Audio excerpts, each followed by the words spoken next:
called meow.py. And let's first do it the super simple way. If we want the cat to meow 3 times, like let's literally just do that in code. So print, quote unquote, meow, and we get the new line for free.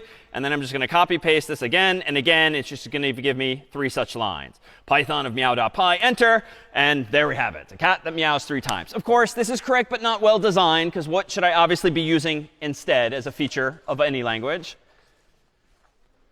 Instead of 3 copy-pasted statements, probably like a loop of some sort. So let's borrow some of the inspiration from those previous slides. Let's go into meow.py and change this to use maybe a while loop initially. So how about I equals 0, then while I is less than 3, go ahead and print out meow.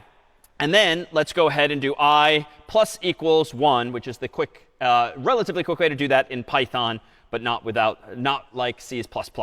Python of meow.py, enter. OK, so correct and better designed now. How else could I do that? Well, we saw earlier that I could do for I in 0, 1, 2, colon, and then I can do print, quote unquote, meow. That too would work. If I rerun Python of meow.py, that works. But notice I'm not using I, and indeed I'm not using 0 or 1 and 2. So technically I could do something like, quote unquote, cat, dog, bird. I just need 3 things to enumerate over, and that too is going to give me 3 meows. So to be clear, the square brackets, much like in C, are giving me a list of values, but it's not an array. It's indeed a Python list. And as we'll see over time, a list in Python is nice versus an array in C, because lists in Python can grow and shrink automatically for you. So not only are they linked lists of some sort underneath the hood, you do not need to worry about resizing them anymore. But of course, as we saw before the break, we should probably just do this more dynamically. So for I in the range of 3 values, and let Python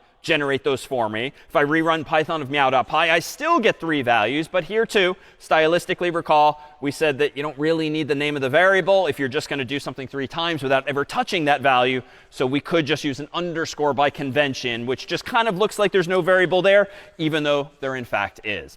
But let's build on this and actually now introduce and really revisit the ability to define our own functions, which we've seen in Scratch, we've seen in C, and I technically at the start of class used it to implement my own spell checker. In dictionary.py, I used def, which stands for define, and that's how I defined 4 functions identically named to problem set 5s. Well, let me go ahead and do this and implement an abstraction for meowing, much like we did in Scratch, much like we did in C. Let me go ahead and define a function called meow, whose purpose in life is simply for now to print out quote unquote meow. And now let me use that. Let me go ahead and do something like before. So for I in range of 3, go ahead and call meow like this. I think that's going to get the job done. Python of meow.py, enter. And indeed, it's still working exactly as I expected. But recall from our discussion of C, we generally stylistically encouraged you to put your main code at the top of the file, if only because that's the entry point to the program. If you want to wrap your mind around the code in there, it makes sense to start with main instead of random functions like meow at the top of the file. So let me actually kind of practice what we preached in C. Let me move this meow function just to the bottom of my file so that it's sort of out of sight, out of mind, because now that it's implemented, it just exists. Let me go back to VS Code, my terminal in VS Code, run Python of meow again, and hit enter. And there's one of those tracebacks, a different one this time. This time it's a name error instead of an attribute error. But where did I go wrong? Apparently meow no longer exists by nature of having moved it from top to bottom. So intuitively, even if you're new to Python, why might that be? Yeah? Yeah, exactly. I need to define it before I call it. Very similar to C, whereby at least in C, we had that little trick of just copy pasting the prototype of the function, just borrowing its very first line. Python actually doesn't use that mechanism. Instead, Python has a different convention instead. Technically in Python, you do not need a main function. Clearly, from all of the programs I've written, it just works without a main function. But if you get yourself into a situation where you're defining your own functions, but the order in which you define them and then use them clearly matters, you might as well go ahead and implement a main function after all. And the convention would be to do this. Literally define with the def keyword a function called main that doesn't need to take any arguments. And then inside of that main function, put your actual code. Indentation in Python matters, and so I've hit tab to indent everything all at once, and now I have a main function. So it would seem that maybe now the problem is solved by just introducing main. So Python of meow.py, enter. OK, it's solved in the sense that I'm not seeing an error message anymore.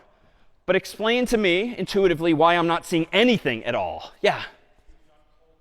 I didn't call main. So it's sort of like we're taking a step forward, but then another step backwards here in the sense that Python doesn't come with a main function, support for a main function by default. So if you invent it yourself, the onus is on you to call that function. So this is going to look a little stupid, but the convention in Python is indeed at the very bottom of your program, if it's contained in a single file, is literally call main at the very bottom. So now I'm going to go back to VS Code. I'm going to rerun meow.py, and now I get back the functionality. But I don't get an error message either. Why? Well, in this case, on line 1, I'm defining the main function as follows. On line 6, I'm defining the meow function as follows. I am not using either of those functions in actuality until line 10 calls main, which then calls meow. So I fixed my sort of order of operations. So it's fine for main to be defined above it, so long as I don't actually call meow until I've defined it as well. So this defines main, defines meow, and then actually calls main. So this is a nice way in Python to sort of avoid what could be a very complicated design problem by just defining our own functions, including one called main. Strictly speaking, it doesn't even have to be called main, but it would be frowned upon as a matter of design, as a matter of style, to call it anything other than main, even though that has no special meaning beyond convention. Well, let's make one tweak here. Just as in C, just as in Scratch, it would be nice if meow actually took an argument, which is the number of times I want to meow. So let's assume that that functionality exists by calling meow of 3 as the input to that function. But how do I now change the definition of meow? Well, just like in C, you put inside of the parentheses when defining the function a comma-separated list of 0 or more parameters. And I can call it anything I want. I'll call it n for number of times. I don't have to specify int, though, because we know that already. But in now this loop, I can do for I in range of n. It doesn't have to be 3. It can be n as a variable's value. Then indent this line so that it indeed iterates n times, printing out meow in this case. If I run it again as Python of meow.py, enter, now I see meow, meow, meow.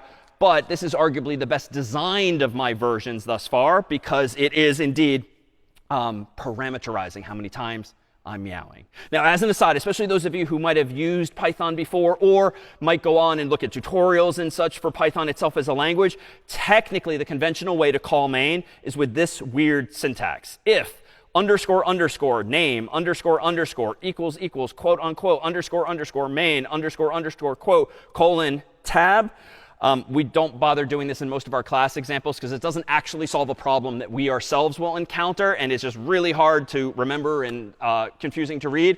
But you will see this in the wild, in the real world. And long story short, this syntax of line 10 being added solves problems where you're implementing not your own program per se, but your own library. Where your own library that may very well have its own main function. But for now, I'm going to wave my hand and make that go away and keep it simple, because this is the juicy idea for now.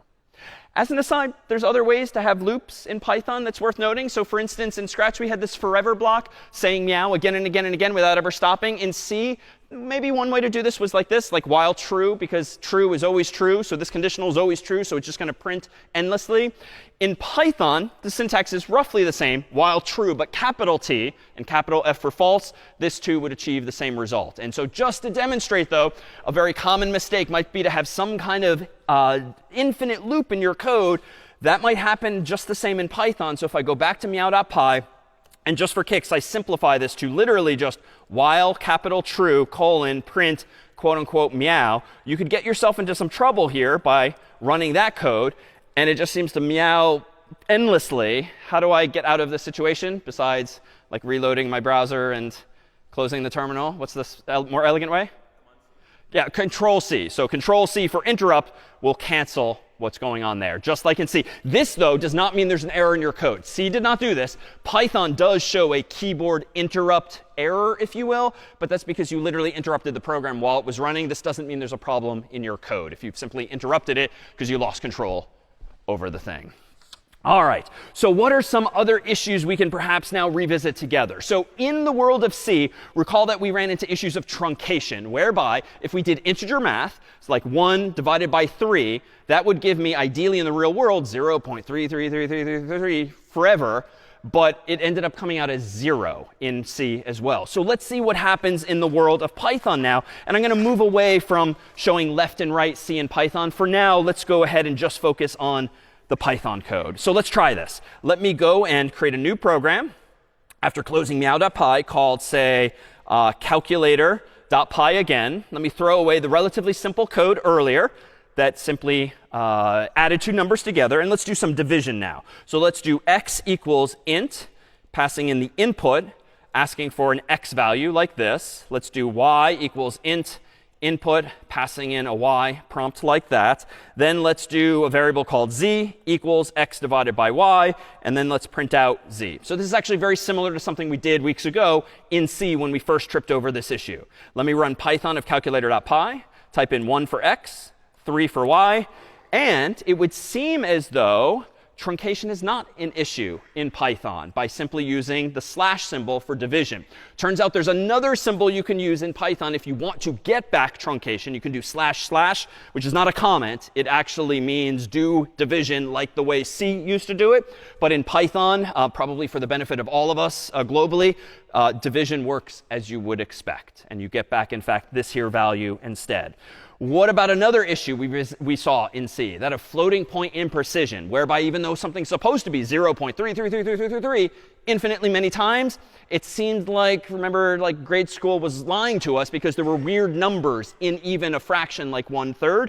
Well, let's try this out in Python. Let's go back to my here calculator, and I only need to make a slight tweak here, for instance, though the syntax is going to be a little weird here. Instead of just printing out z to some default number of significant digits, let's actually format the string as follows. And this is not syntax you'll need frequently, but in Python, you can use an f string by doing f quote unquote something. And inside of the double quotes this time, instead of just doing z to print out and interpolate the value of z inside of those curly braces, let's specify that, yes, I want the value of z, but I want to print it to like 50 decimal places as a floating point value. I have to Google this syntax all the time to remember what it is, but this is saying exactly that. Show me 50 significant digits in this here number. So let's go back to my terminal, Python of calculator.py, enter 1, 3, should get 0.33 repeating forever, but of course we do not. So unfortunately, Python does not solve all of our problems. Floating point imprecision is still an issue. Does that mean you shouldn't use it for scientific computing, for financial computing, and the like? No, there are libraries that you can use, third-party code that sort of addresses this kind of concern, but you still need to be mindful of the fact that these problems still exist, and either you or someone else still needs to handle something like this. What about something like integer overflow?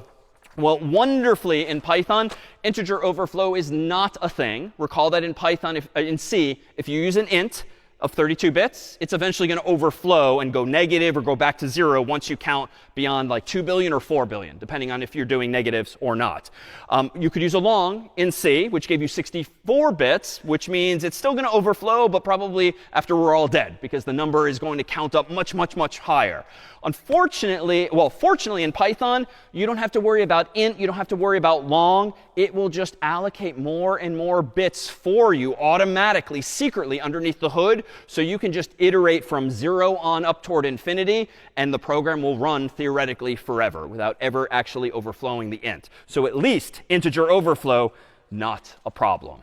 But there are problems that might still happen, and let's explore how there are new mechanisms in Python and languages like it that we didn't have in C. So in particular, let's introduce something called exceptions, which is sort of a concept and a feature that's worth understanding so that you'll encounter it not only in Python, but also likely in the real world. And let's do it as follows. Let me go back to VS Code after closing my calculator, and let me go ahead and open up a new program called integer.py just to play around with integers. And let me go ahead and do this. Let me first prompt the user for a number n, set it equal to the return value of input by just asking them, whoops, in between quotes, a prompt of input. Like I really just want them to type a number, but maybe they won't. So let's see what happens. There are ways now to detect if the human has typed in not only a string, but a numeric string, like 1 or 3 or something else. I can simply use a conditional in Python pretty easily. In C, I would have to do this pretty much character by character by character. In Python, I can do it the whole string at once. If n dot is numeric, open paren, close paren, thereby using a method that comes with all strings in Python that will just tell me true or false, this whole thing is numeric or not. Then I can go ahead and print out, for instance, integer, just concluding that this here thing is an integer. Else, if it is not all numeric, I'm going to go ahead and print out not integer, quote unquote. Let's try this out. Let me run Python of integer.py. I'll type in 1. That's an integer. Let's run it again. Type in 3. That's an integer. Let's run it again. Type in cat. That is not an integer. So it seems to work at a glance. But how else might we go about doing this, especially if so that we don't have to litter our code with all of these darn conditionals every time I'm just trying to get an int. I don't want to resort to the CS50 library, ideally. I don't want training wheels. But I want to do this the Python way. And there's a word for that, the Pythonic way. So that, too, is a term of art, which means there might be different ways to do it, but do it the way where a majority of people out there would probably agree with you, Pythonically. All right, so let's do this. Let's just, instead of bothering with the conditional, because this is kind of annoying that one line of code really becomes 4 all of a sudden, let's just go ahead and proactively convert what the human types in to an int, as I did before to fix the 12 problem. Let's run Python of integer.py, enter. Let's do 1, enter. Seems to not make any errors. Nothing bad happened. Let's type in 3.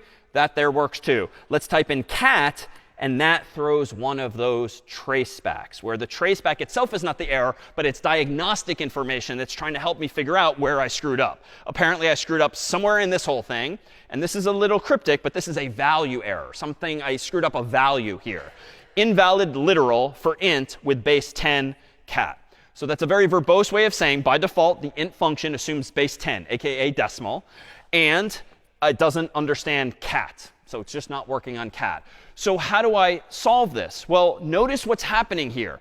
Simply trying to convert cat to an integer is not just returning some special value like 0 or -1. Like, it's literally terminating my whole program. And this is different from C. Recall that in C, the only way you could signal errors that we've seen is that you have to return a sentinel value like 0 or -1 or +1 or null or whatever. Like, you have to know in advance what special value is going to come back. But there's a problem with integers in particular. Suppose that the int function was defined in its documentation as returning 0 if anything goes wrong. You could check for 0. So if n equals 0, then you could say print not integer, because according to the documentation I'm pretending exists, that is an invalid value. Of course, where does this get me into trouble? If I run Python of integer.py, type in 1, we're good. Type in 2, we're good. Type in 0, 0 is not an integer, but I'm pretty sure it is. So there's a problem whereby if you're relying on return values to signal that something went wrong, you have to sacrifice a potentially valid value. And that's fine, but you're going to have to pick a number. It's got to return 0, -1, +1, 4 billion, -4 billion. Like, you've got to pick a lane. And that's unfortunate because you're sacrificing some value unnecessarily. So what Python does, and what other languages do, is instead of returning some sentinel value that means something went wrong, they just throw up their hands, so to speak. They throw an exception. And an exception, by default, just terminates the program because something unexpected happened. Something exceptional, or in this case, exceptional is a bad thing. Something exceptional happened. So how can we handle this? How can we actually detect that something has gone wrong? Well, it turns out, this is sort of kind of encouraging, you can try to do something instead in Python as opposed to just blindly doing it. So if I go back into VS Code here and I try to do that, let's do the following. Ideally, I want the end result to look like this. Print integer if this thing works. And so to be clear, let me run this once more. Python of integer.py. 1 is an integer. 2 is an integer.